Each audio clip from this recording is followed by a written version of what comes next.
adalah gembalaku, takkan kekurangan aku.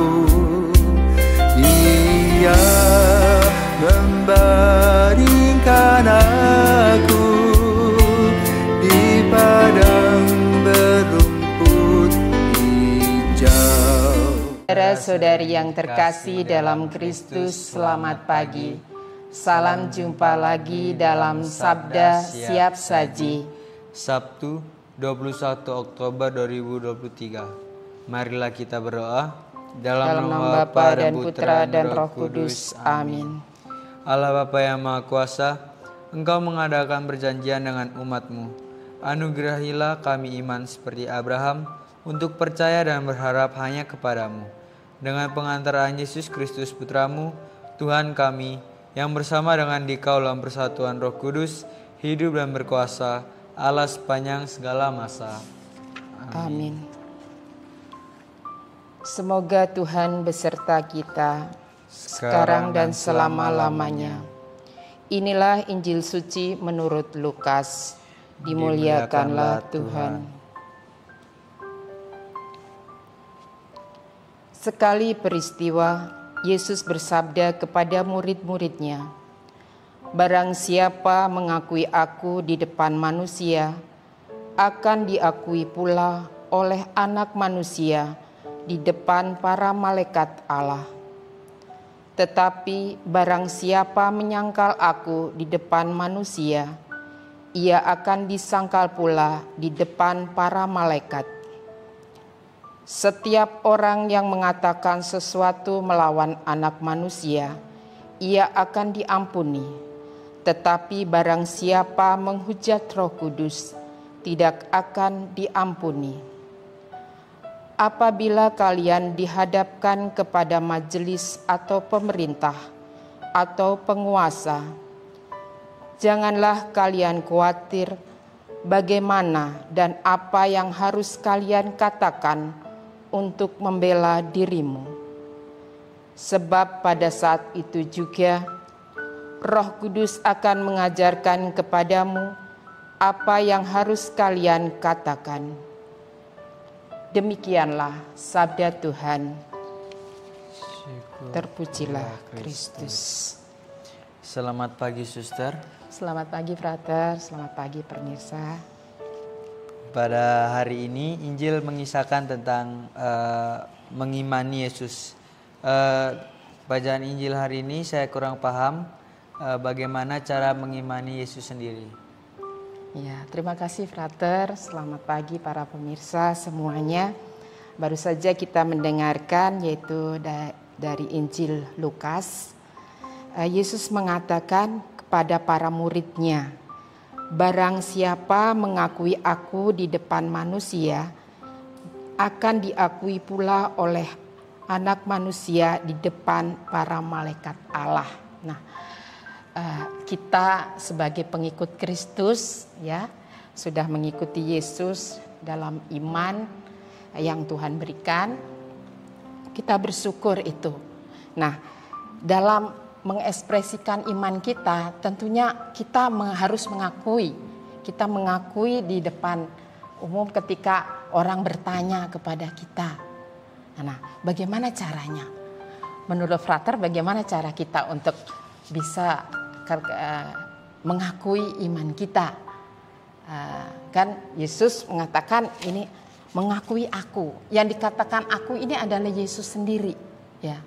Nah, sehingga Anak Manusia yaitu Yesus sendiri, ketika kita mengakui Tuhan Yesus di hadapan manusia, di hadapan umum, kita juga akan diakui bahkan di hadapan para malaikat Allah. Ya, kita bersyukur sekali ya. Ya, bagaimana menurut Frater? Kalau menurut saya sendiri, kita kan hidup berdampingan dengan orang lain yang berbeda agama. Untuk mengakui iman itu sendiri, saya itu nggak perlu merasa malu untuk berdoa atau membuat tanda salib di depan orang banyak. Sekalipun saya berdiri di tengah-tengah orang mayoritasnya itu misalnya agama Hindu atau agama Islam. Terima kasih Frater.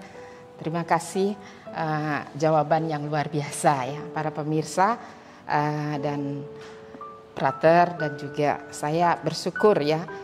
Pertama-tama bahwa di zaman sekarang Yesus mau menginginkan bahwa kita sebagai murid-murid Yesus yaitu dipanggil untuk menjadi saksi. Nah, bagaimana cara kita? Seperti tadi Frater katakan, tidak takut membuat tanda salib di depan umum ketika di hadapan juga teman-teman atau orang lain yang beragama lain. Nah, semuanya ini tentunya didasarkan atas dasar cinta kita kepada Tuhan. Kita mempunyai relasi yang baik dengan Tuhan, ya, dengan Tuhan Yesus, sehingga kita sungguh-sungguh berani menjadi saksi, ya, mengakui Dia, mengakui anak Allah di hadapan seluruh umat manusia. Nah, menurut Frater, dalam menjadi saksi atau mewartakan atau mengakui iman ini ada tantangan kira-kira enggak?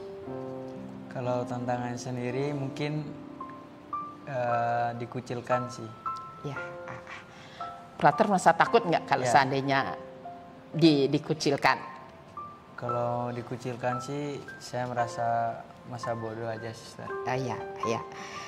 Di sini juga dikatakan bahwa Tuhan Yesus itu juga mengatakan bahwa pasti di hadapan majelis, hadapan pemerintah kita akan mengalami rasa takut. Tetapi Tuhan Yesus mengatakan janganlah kalian khawatir. Ya, dikatakan di sini bahwa kita mempunyai harapan. Karena apa? Roh Kudus sendiri yang akan menuntun kita, membedakan kita mana sih yang benar, mana yang tidak benar. Memang untuk menjadi saksi di zaman sekarang itu seperti Frater katakan tadi tidak mudah, takut, kemudian juga khawatir. Tetapi sungguh Tuhan menegaskan kepada kita bahwa Roh Kudus yang akan menuntun kita. Karena Roh Kudus ini adalah jiwa, yaitu kebenaran sendiri yang akan menuntun kita, memberikan kekuatan kepada kita, memberikan roh hikmat dan juga pengenalan akan Allah yang benar. Ya, kalau kita sudah mengenal Yesus secara benar, Dia adalah jalan, kebenaran dan keselamatan bagi kita, pengikutnya, kita tidak usah khawatir, ya. Karena dalam sejarah gereja kita mengenal banyak para martir, ya, yang rela memberikan dirinya. Mereka tidak tanggung-tanggung, tidak ada rasa khawatir, tetapi sungguh-sungguh menjadi saksi iman. Ya, dia mengakui, dia mau mewartakan kasih Tuhan itu kepada seluruh dunia. Karena dia sendiri, yaitu para martir, terutama para misionaris, itu sudah mengalami cinta Tuhan, yaitu berdasarkan relasi mereka dengan Tuhan sendiri yang mereka pupuk hari demi hari. Nah, disitulah kita sungguh bersyukur bahwa iman yang kita terima adalah suatu anugerah dari Tuhan yang harus senantiasa kita pertahankan. Kita berani bersaksi, mengakui anak manusia di tengah zaman ini, mengakui Yesus, dan tentunya Roh Kudus yang akan menuntun kita untuk mengenal Yesus lebih dalam lagi.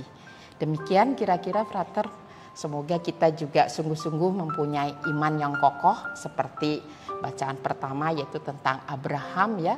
Kita kenal Bapak Abraham yang mempunyai iman yang kokoh, yang taat kepada Allah, ya. Dan disitulah Bapak Abraham sebagai bapak orang beriman yang harus kita teladani, ya, meneladani dia mempunyai iman yang kokoh. Demikian dari saya, Frater. Semoga kita sungguh-sungguh mempunyai iman yang hidup, ya, yang dapat berkembang hari demi hari. Demikian para pemirsa.